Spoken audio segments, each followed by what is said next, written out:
Hello all, welcome to law school. आज के इस लेक्चर में हम क्वेश्चंस करने जा रहे हैं regarding section 34 and 149 of IPC, right? So let's start with our first question. It says common intention under section 34 implies similar intention, pre-arranged planning, that is privity of mind, presence of common knowledge, common design for common objects. देखो, अगर आपने lecture अच्छे से कल मेरा समझा होगा तो आपको एग्जैक्टली पता है इसका आंसर क्या है, B. Because it says section 34 says there should be a common intention, और कैसा? Pre arranged planning should be there, right? जब आपका प्री मीटिंग ऑफ माइंड्स हो जाती है then it attract section 34 of IPC. Now next question. The basic requirement of common intention liability as under section 34 is joint action with several hands. This is also right. The meeting of mind is essential and not the common participation in committing the crime. ये भी ठीक है. It is in the furtherance of common intention. Hence we can say all of the above statements are correct. अब देखो, joint action कैसे, हमने कल ही पढ़ा था. दो या दो से ज्यादा बंदे होने चाहिए, पर्सन इन्वॉल्व होने चाहिए, ठीक है? जॉइंट एक्शन होना चाहिए, मीटिंग ऑफ माइंड होना चाहिए. जरूरी नहीं है कि जो ए बी सी डी इकट्ठे ही एक जैसा काम करें. ए को कोई काम करता है, बी कुछ ले लेता है, सी कुछ, और डी कहता है मैं शूट कर दूंगा, ठीक है? एग्जाम्पल मैंने आपको कल बताया था. ए बी सी डी ने जी को मारना है उसके घर जाके. ए को बोल देते हैं तुम गार्ड करो, बी और सी को वेपन लाने को बोल देते हैं, और डी जो है शूट करता है. तो इस केस में क्या हुआ? सबकी अलग अलग पार्टिसिपेशन है, बट जॉइंट एक्शन है क्या है? जी को मारना, right? And the second point, there is a meeting of mind. What is the meeting of the mind? That they want to kill G, right? And not the common participation. C common participation नहीं है, अलग अलग को अलग अलग काम allocate करा हुआ है, राइट? उसके बाद it is in the furtherance of common intention. Yes, they have the common intention to kill G. Hence all of the above answers are correct. Now next. When a criminal act is done by several persons in furtherance of common intention of all, each of such person is liable for that act. Yes, each of such person is liable for that in the same manner as if it was done by him alone. आ जाएगा. This is the correct answer. Each of such person is liable according to their guilt. None of the above. मैंने बताया था, आपको समझाया था, जब common intention है उनकी एक्ट करने की, चाहे अलग अलग वो पार्टिसिपेट कर रहे हैं, अलग अलग एक्ट कर रहे हैं उसको कंप्लीट करने के लिए, but they all will be held liable. You can take your last example only. G की डेथ करने में ए बी सी डी सारे के सारे लायबल होंगे for the murder. Why? Because it will be considered that the act has been done in the same manner as it was done by them alone. Right? Now, under section 34 creates a substantive offense. मैंने समझाया था, जो section 34 है आपका, वो कोई substantive offense नहीं बताता. It is a rule of evidence. ये बहुत बार क्वेश्चन आपके एग्जाम में आ चुका है कि आईपीसी का ऐसा कौन सा सेक्शन है जो रूल ऑफ एविडेंस की बात करता है. तो कौन सा सेक्शन रूल ऑफ एविडेंस की बात करता है? Section 34. Okay, now next. For the application of section 34 there must be at least 2 persons is the correct answer. 5 persons किस में होता है? 149 सेक्शन में होता है. 5 or more than 5. ठीक है? For 149 it should be 5 or more than 5, and for section 34 it should be 2 or more than 2. Right? For accused with the common intention to kill A, देखो अभी 4 accused हैं, इनकी common intention है to kill A. Shot B in the bona fide belief that B was A. See, इन्होंने by mistake B को short कर दिया ये सोच के कि बी ए है, ठीक है। अब आप देखो, अभी हम क्यों आपको क्वेश्चंस कराते हैं, क्योंकि कई बार कुछ हमने आपको कॉन्सेप्ट समझा दिया, राइट, बट उसके जो लेयर्स होती हैं, उसके जो डिफरेंट टाइप्स के क्वेश्चंस होते हैं, तभी हम बताते हैं, सो दैट आप अपनी अंडरस्टैंडिंग पावर को ऐसे बढ़ाओ कि आपको एक एक चीज पूरी तरह से क्लियर हो। अब ये क्वेश्चन से आपको और भी क्लैरिटी मिलेगी। अब चारों ने मिलके प्लान बनाया था ए को मारने का, गलती से उन्होंने बी को मार दिया ये सोच के कि बी जो है ए है, गलती हो गई। अभी देखो, आप लेमैन की तरह सोचोगे, आप तो कहोगे कि नहीं नहीं, उन्होंने तो ए को मारना था, बी को मार दिया, तो इसमें तो उनका कोई 34 नहीं लगेगा, कॉमन इंटेंशन नहीं थी। बट हमारा आईपीसी क्या कहता है, इट सेज कॉमन इंटेंशन हुई है उनकी, चाहे उन्होंने गलती से बी को मार दिया, किसी को मारने की प्लानिंग तो करी थी ना, ठीक है। तो none of them is liable for the offense of murder, this is wrong, all accused are guilty of causing the death, yes, section, ये तो बात सही है, section 34 does not apply, no, all accused are guilty of causing death without invoking section 34, ये भी गलत है। इसका आंसर देखो, अभी इसमें इन्होंने कहीं पे भी सेक्शन 34 की बात नहीं करी, ठीक है। क्यों नहीं करी, क्योंकि इस आंसर में ही वो प्रूव हो रहा है, ठीक है। All accused are guilty, constructive liability और जॉइंट लाइबिलिटी का यहाँ पे कंसेप्ट लग गया है, and all will be held guilty of causing death, whether उन्होंने गलती से बी को मार दिया, shot B, believing B was A, but still they will be held guilty for the crime they have done, ठीक है। यहाँ पे जब आ गया ना all accused are guilty, it automatically says that section 34 लग जाएगा, 302 मर्डर का 34, okay। Now next, both A and B went to field to protect crop being reaped forcibly by opposite party, and in course of that A killed a person।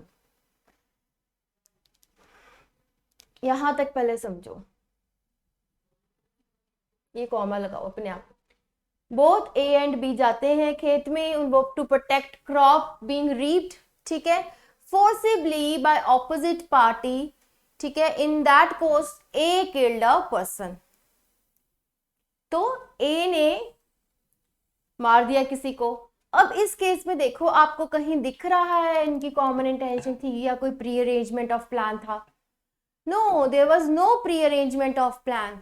So in this case only A is liable for murder because A has killed a person, ठीक है। वो तो सिर्फ उनकी common intention क्या थी? Went to field to protect the crop being reaped, right? And in the course of that process A killed a person, so only A will be held liable, hence there will be no joint liability, right? Now section 149, an unlawful assembly consists of 5 or more persons whose common object is what? To resist the execution of any legal process, to commit any mischief with criminal force, to mellow down all orders, none of the above. See, ये question मैंने क्यों कराया? This is bit confusing because you will say this is also right, this is also right, this is also right, and we have to choose the best option.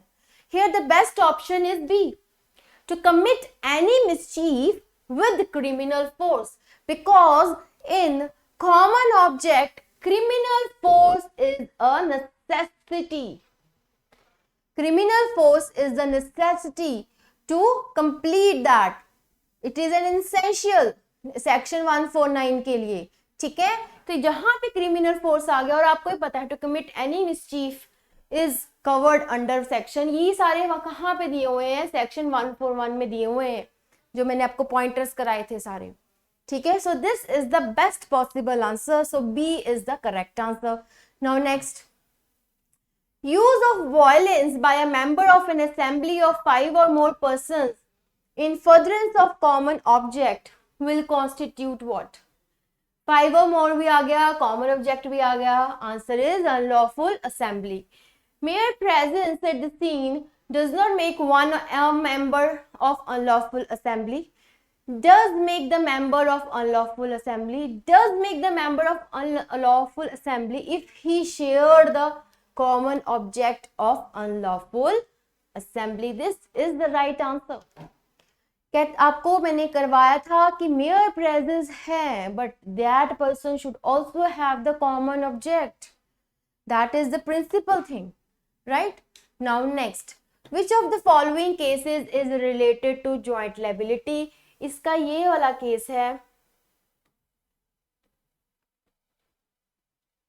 Actually इस case में क्या हुआ था, यही crop रीप्ड वाली इसमें situation थी. ठीक है, महबूब शाह वाज टेकिंग बाथ, वो कोई ना बुशेस थी जो पानी में ही उगती हैं. ठीक है, कोई आए, दो बंदे वो कट कर रहे थे, उसने मना भी करा प्लीज मत करो, वो माने नहीं.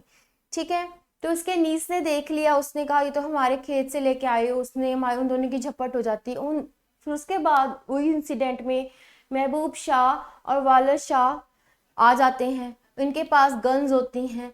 इसका जो ब्रदर होता है वो शूट कर देता है, ठीक है, दूसरी पार्टी को. ये बट शूट नहीं करता, महबूब शाह के पास गन जरूर होती है, पिस्टल जरूर होती है. तो पहले तो इसको 302/34 के अंडर इसकी लायबिलिटी दे दी गई थी. देन सेशंस ने ये ऑर्डर रिवोक कर दिया because he proved that we no doubt had the pistol, but there was no pre-arranged plan that we are going to kill the person. इसके ब्रदर ने करा था, that he has been declared absconder, but इसको फंसा लिया था. Then he said there was no pre-arrangement of plan, so as such I should not be held guilty for the joint liability. Hence उसे 34 section जो था इस case में हटा दिया गया था. तो बेसिक हमने क्या समझना है, इस केस में क्या चीज बताई थी, that there should be pre arranged plan.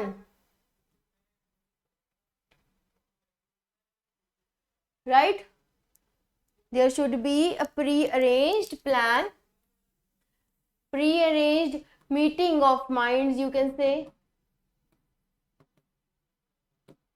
Because joint liability तभी लगेगी अगर आपका प्री अरेंजमेंट ऑफ प्लान होगा या फिर मीटिंग ऑफ माइंड्स होगा. Next question, some people collected outside the police station to protest over police inaction in connection with the murder of a child. They can be held liable for criminal trespass. They cannot be held liable as to protest as a fundamental right. They cannot be held liable as persons do not form unlawful assembly. देखो वो सिर्फ आगे protest कर रहे हैं, ठीक है, because for the murder of child they are doing nothing, जब तक उनका कोई कॉमन ऑब्जेक्ट या कुछ दिखे ना. So the correct answer is they cannot be held liable as such persons do not form an unlawful assembly. Right? Easy? Now next question. In a sudden free fight between two groups, one person died. ठीक है, sudden fight हो रही है. अब देखो आपको ये question मैंने इसीलिए डाला है, सडन फाइट का है. आप बोलोगे मैम इसमें यहाँ तो प्री अरेंजमेंट ऑफ माइंड्स होगा, इंटेंशन होगी, यहाँ कहीं भी मेंशन नहीं है. सडन फ्री फाइट है. सडन वर्ड समझो, sudden. What does it say? There is no pre-arranged plan. There was no pre-arranged intention to kill anyone. So one person died because of the sudden free fight. So who will be held guilty for that? All persons no, because it was a sudden free flight. No one is guilty of murder. ये भी नहीं, जिसने मारा है वो तो होगा ना. Only that person will be liable who caused the death, as without any premeditation, death cannot be the object of assembly. So this is the correct answer. जिसने मारा है, that person will be held liable. 5 persons went to the house of Z, armed with clubs, to beat Z. Among these, one A was carrying a pistol, concealing it underneath his clothes. देखो यहां तक समझो, 5 बंदे गए जरूर हैं, but क्या करने गए थे, विथ टू बीट जी. अब इसमें से ए जो है 5 बंदों में से वो छुपा के पिस्टल लेके जा रहा है, ठीक है। During beating A fired a shot resulting in G's death. देखो उनकी प्री अरेंजमेंट क्या हुई थी, just to beat G, right. अब ए छुपा के पिस्टल लेके गया है, ए ने फायर करा है, तो बट ऑफ कोर्स है A should be held liable, right. Only A will be liable for causing death, all of them will be liable for beating G. देखो बीटिंग जी तो तब तक होता अगर वो सिर्फ और सिर्फ बीट तक ही रहता, यहाँ जी की डेथ हो गई है, तो that is why we are going to struck this option. All of them beating the members of unlawful assembly, being the members of unlawful assembly will be liable for causing death. No. Why no? Because pistol was concealed and it was not their plan, right? So only A will be liable for causing the death of Z. Now consider the following statements. Section 34 of IPC requires 2 persons, whereas section 149 of IPC requires 5%. Okay, ठीक है। Section 34 of IPC requires common intention. Section 149 of IPC requires common object. This is also right. Section 34 of IPC and section 149 of IPC both requires presence of a prior consent. This is wrong. Section 34 में है चाहिए, but section 149 में ऐसा कुछ भी नहीं होता। Common object देखते हैं, प्रेजेंस ऑफ प्रायर कंसेंट नहीं देखते इसमें, ठीक है। Section 34 of IPC and section 149 of IPC both create space. No no no, ये तो बिल्कुल गलत है। 34 मैंने पहले बताया था, it does not create any specific offence, ठीक है। It is just a rule of evidence. In section 149, it creates a specific offense that is of unlawful assembly, right? So, which of the following statements are correct? Only 1 and 2 is correct. So, let us leave it. Only 1 and 2 is correct. अब देखो यहाँ पे correct है, यहाँ पे अगर incorrect होता तो 3 और 4 आना था आपका आंसर, ठीक है। तो थोड़ा ध्यान रखना है, करेक्ट लिखा है नॉट करेक्ट लिखा है, कई बार हम उसी की गलती कर जाते हैं। कई बार आपके सारे करेक्ट पूछ लेते हैं, एकदम से आप फॉल्स पूछ लेते हैं, नॉट करेक्ट लिखते हैं, तो इसमें आप ज्यादा कंफ्यूज हो जाते हो, तो आप वहां पे भी करेक्टिव मार्क कराते हो। तो be alert, be attentive while attempting your question paper.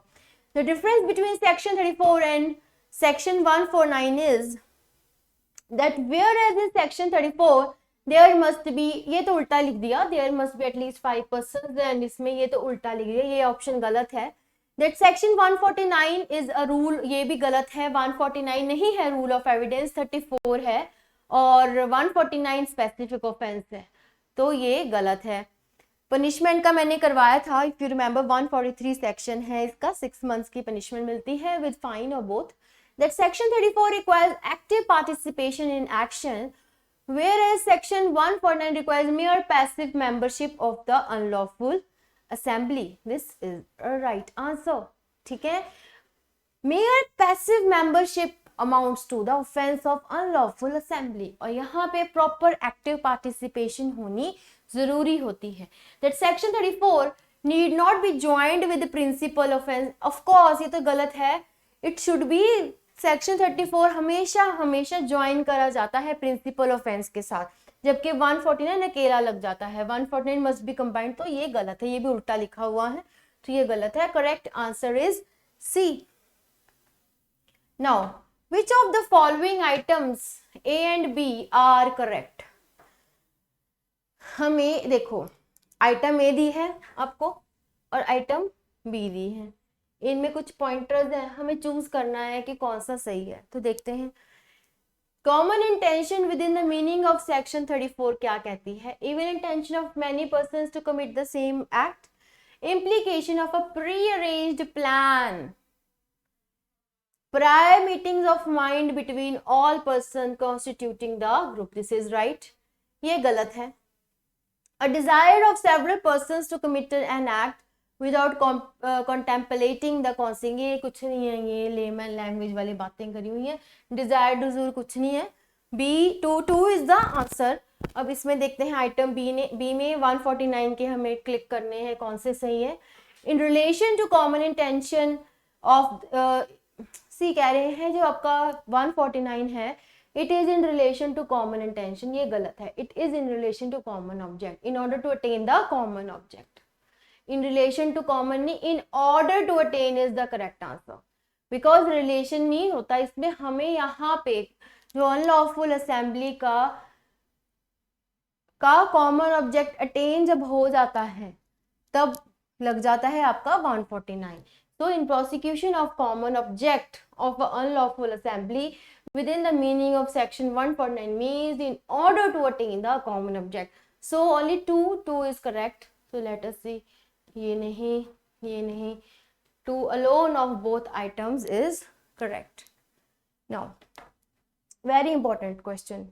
Understand it अच्छे से, ठीक है? ये क्वेश्चन आपके अंडरस्टैंडिंग पावर को बढ़ाएगा, ठीक है?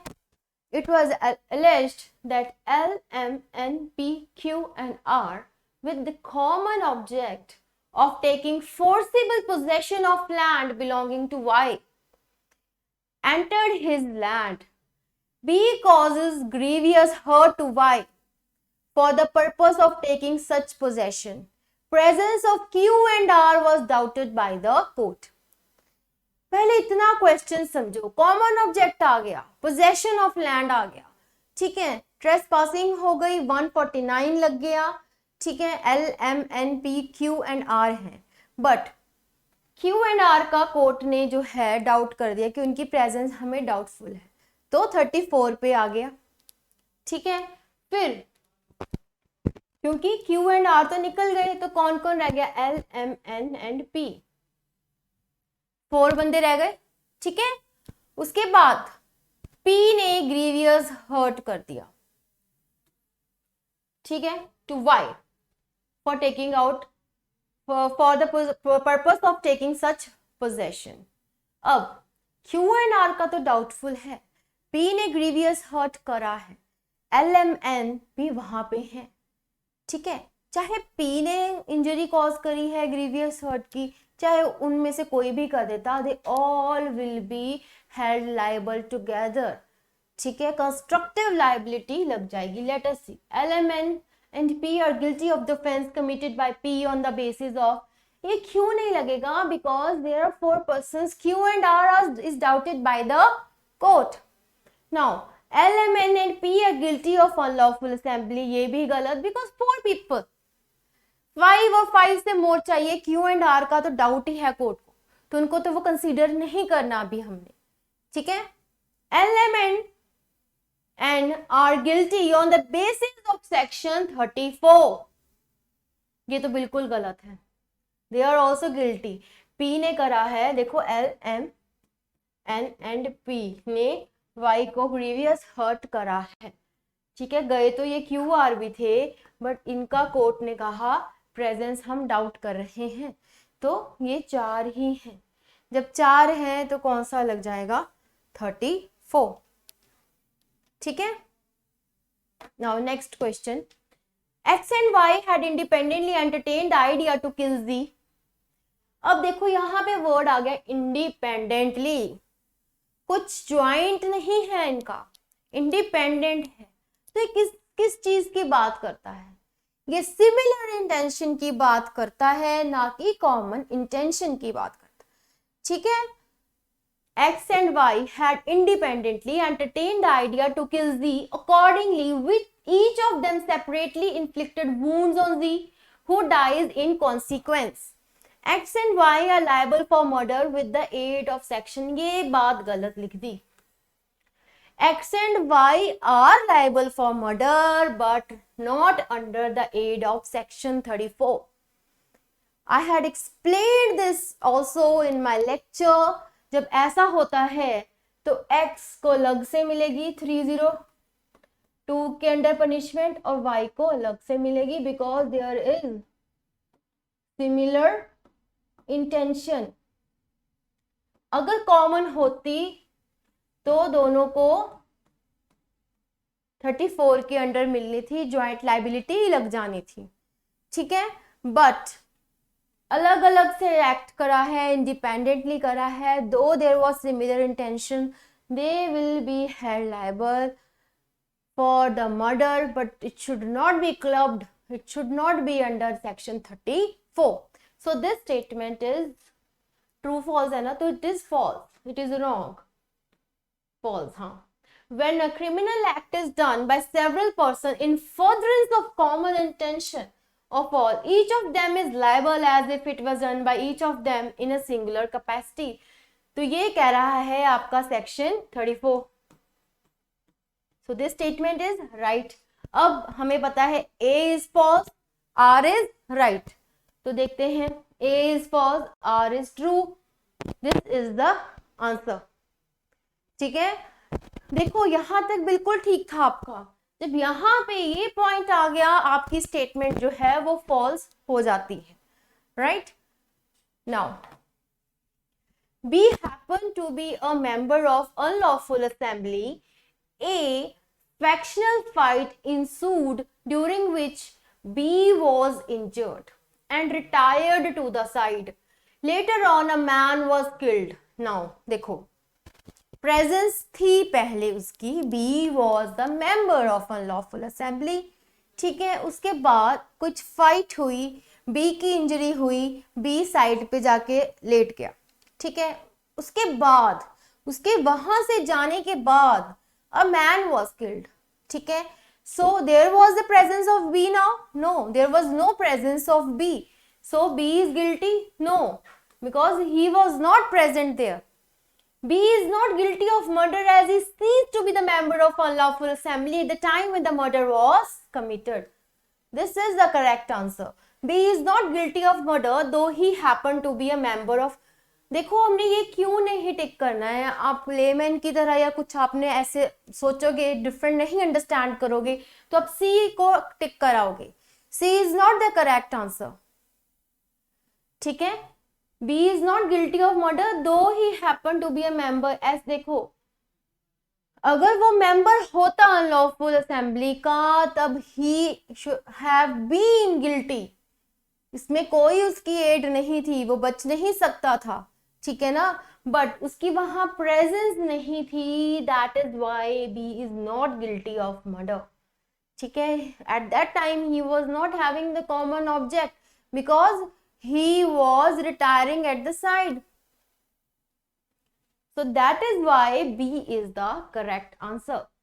Imputed criminal liability principle is laid down in which of the following provisions? ये मैंने क्यों क्वेश्चन आपका डाला है. Imputed criminal liability ये कहाँ दिया हुआ है? ये दिया हुआ है आपके सेक्शन 34 एंड 149 में, जहां पे जॉइंट लाइबिलिटी की बात करते हैं in advance to the constructive liability also. Once again I would like to explain you what does these both things mean.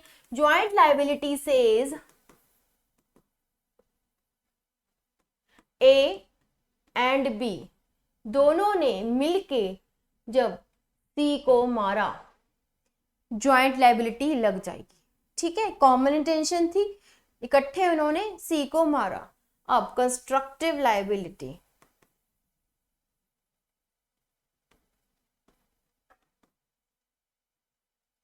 ये क्या है? A और B हैं, C अपने घर में है, A बाहर गार्ड कर रहा है, B अंदर जाके उसको शूट कर देता है. ठीक है, दोनों ने मिलके सोचा, क्राइम करा, एक ने हेल्प करी, दूसरे ने मारा, तो दोनों will be held liable because constructive liability का वहां पे प्रिंसिपल लग जाता है. ठीक है, सो कह रहे हैं इम्प्यूटेड क्रिमिनल लायबिलिटी प्रिंसिपल जो है वो आपके दोनों सेक्शंस में कवर्ड है. ओके, आई होप आपको आज का सारा लेक्चर अच्छे से समझ आया होगा. काफ़ी कुछ लेयर्स थी, कुछ आपकी अंडरस्टैंडिंग को लेके बहुत सारे मैंने टॉपिक्स डिफरेंटली कवर करे सो दैट आप अच्छे से समझ सको कि कॉमन इंटेंशन और कॉमन ऑब्जेक्ट एग्जैक्टली क्या कहते हैं और कहाँ पे कैसे आपको अपनी अंडरस्टैंडिंग पार को लगाना है. So thank you very much. Hope to see you in next class.